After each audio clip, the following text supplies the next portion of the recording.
Septembrī dzimušiem. Jūsu uzdevums ir diezgan tāds liels un nopietns patiesībā, jo jūsu dzimtā ir uzkrājusies nerealizēta radoša karma. Kad cilvēki nav vecāki, nav realizējuši savus talantus, un rezultātā jūsu uzdevums ir šos talantus atklāt.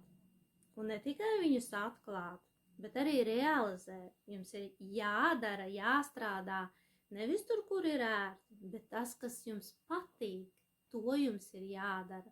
Un jums ir jāiziet arī un jāparāda šis talants. Tātad faktiski ir jāiemācās pat uzkāpt, varbūt uz skatuves, lai jūs var novērtēt, jo ja jūs neatklājat un neatverat sevi, tas nozīmē, ka jūs varat nonākt izolācijā, un tad būs jums tāda sajūta, ka jūs neviens neievēro, kā neredzamie cilvēki. Bet jūsu uzdevums ir tieši parādīt savus talantus un tos atklāt.